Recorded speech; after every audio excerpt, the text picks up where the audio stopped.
Hello प्यारे बच्चों, सभी का स्वागत है द स्टूडेंट पाठशाला में।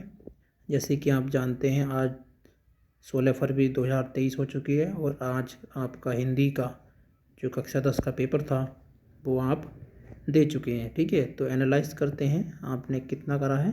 ठीक है, आप अपने आप को चेक कर लीजिएगा। ठीक है, चलिए पहले देखते हैं हम कुछ इसके निर्देश।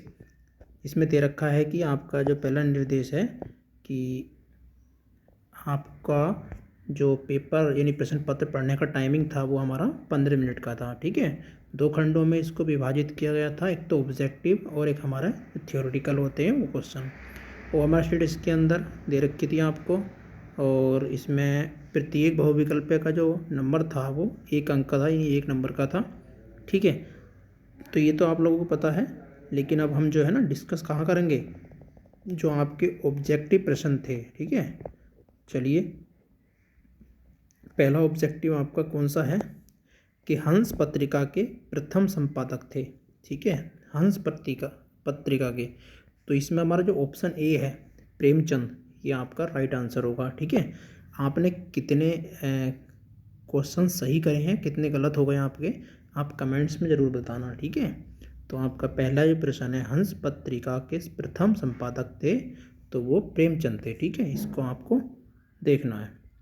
ठीक है, अगला देखिए, अगला प्रश्न है हमारा शुक्ल युग के प्रमुख या प्रसिद्ध उपन्यासकार कौन है। तो भाई यहाँ पे जो डाउट बना हुआ है वो ये है कि हमारे जो प्रसिद्ध उपन्यासकार हैं शुक्ल युग के वो हैं प्रेमचंद। अब इसमें प्रेमचंद कोई से भी ऑप्शन में दे ही नहीं रखा, तो यहाँ पर डाउट बना हुआ है। ठीक है, ये भी उपन्यासकार हैं, ये भी उपन्यासकार हैं, तो इस तरीके से यहाँ पर मुझे डाउट लग रहा है क्वेश्चन में। ठीक है, जैसे भी होगा आगे हम बताएंगे आपको। ठीक है, उसके बाद तो इसमें प्रेमचंद होना चाहिए था, लेकिन हम तीसरा प्रश्न देखते हैं। नीड़ का निर्माण फिर किस विधा की रचना है। तो ये जो है एक आत्मकथा है, यानी जिसने ऑप्शन बी लगाया था उसका प्रश्न सही होगा। सही है, उसके बाद आगे चलते हैं प्रश्न नंबर 4 पे। ठीक है भैया, तो प्रश्न नंबर 4 हमारा क्या है कि लेखक एक इंटरव्यू के लेखक हैं। तो इसमें जो ऑप्शन सही होगा हमारा राजेंद्र यादव जो हैं इसके लेखक हैं। ठीक है, आपको याद रखना है। उसके बाद 5वां जो प्रश्न है ध्रुव स्वामिनी नाटक के रचयिता कौन है। ठीक है, तो ये हैं जयशंकर प्रसाद। इसको आपको याद रखना है और अपना चेक करते जाना कि कौन सा किसका लगाया था आपने ऑप्शन। ठीक है, उसके बाद 6वां प्रश्न है रीतिकाल की रचना कौन सी है। तो रीतिकाल की जो रचना है वो रामचंद्रिका। ठीक है, कौन सी है, रामचंद्रिका। तो ये हमारा ऑप्शन सही होगा डी 6 का।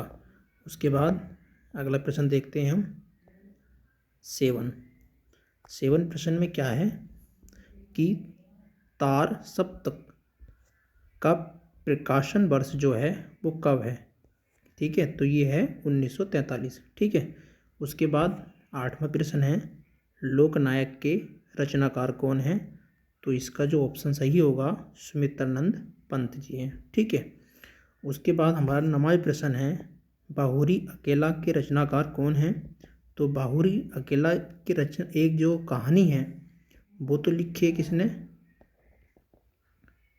मालती जोशी ने लिखी है, लेकिन ये जो है रचना है किसकी, क्योंकि अगर मालती जोशी ऑप्शन में नहीं दे रखा तो यहाँ पर जो है एक रचना इनकी भी है, किसकी, अशोक वाजपेयी की। तो यहाँ पर जो ऑप्शन सही होगा हमारा वो अशोक वाजपेयी ठीक होगा। सही है, उसके बाद जो हमारा प्रश्न है 10वां प्रश्न देखते हैं। 10वें प्रश्न में क्या है रीतिकाल की समय अवधि माना जाता है। तो रीतिकाल की समय अवधि है वो 1643 से लेकर 1843 तक मानी गई है। ठीक है, तो इसका ऑप्शन सी सही होगा।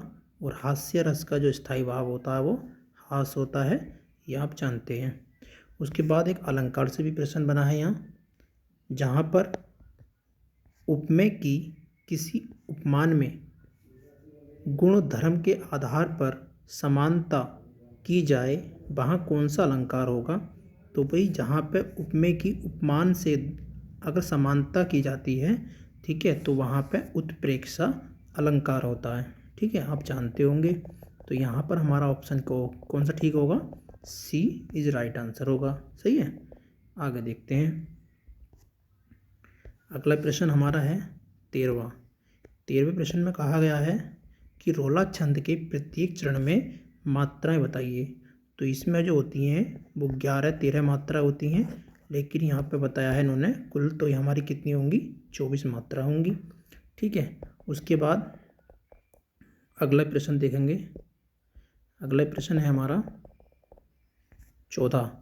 अनुग्रह शब्द में प्रयुक्त उपसर्ग है। तो भैया किसी भी शब्द के अगर पहले कोई शब्द जुड़ता है तो वो क्या होता है? हमारा उपसर्ग कहलाता है।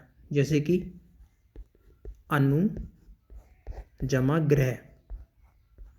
ठीक है, तो यहाँ पर जो अनु है वो क्या है? एक उपसर्ग है, यानी ग्रह के यानी घर के आगे जो उपसर्ग जुड़ा हुआ है उसको हम क्या बोलेंगे? उपसर्ग, यानी कि अनुग्रह। तो यहाँ पर हमारा अनु जो होगा वो उपसर्ग होगा, है ना। अगला देखेंगे।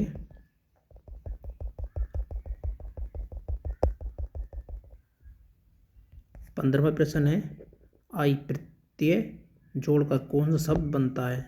तो इसमें आई आप लिखा हुआ दिख रहा होगा, लिखाई। ठीक है, ली खाई। तो इसमें क्या है? एक तो लिखा प्लस आई। ठीक है, क्योंकि यहाँ पे ए और ये वाला ए दोनों जुड़कर दीर्घ ए आ बन जाते हैं। ठीक है, संधि में आपने पढ़ा भी होगा। सही है, उसके बाद आगे देखते हैं हमारा 15वां प्रश्न। 15 नहीं हो गया, 16 देखते हैं। 16वां प्रश्न है हमारा पंचवटी में समास कौन सा है? पंचवटी यानी कि पाँच यानी जहाँ पर संख्यावाचक आता है वहाँ पर जो होता है द्विगु समास होता है। उसके बाद सूर्य का तत्सम का मतलब होता है जो संस्कृत में लिखा जाता है। तो सूर्य को तत्सम में क्यों बोलेंगे? उसको वो हम बोलेंगे सूर्य। ठीक है, या फिर ऐसा कह सकते हैं सूर्य का तत्सम जो होता है, सूरज का तत्सम जो होता है वो सूर्य होता है। ठीक है, उसके बाद 18वां प्रश्न हमारा क्या है? स्वागतम का संधि विच्छेद सु प्लस आगतम, यानी कि तीसरा ऑप्शन हमारा सही होगा।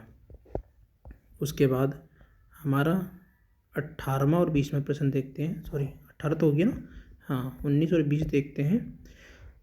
इसमें फलाद शब्द की विभक्ति और वचन बताना है। तो इसमें पंच विभक्ति होगी, पंचमी, और एक वचन होगा, तो इसलिए डी ऑप्शन सही होगा।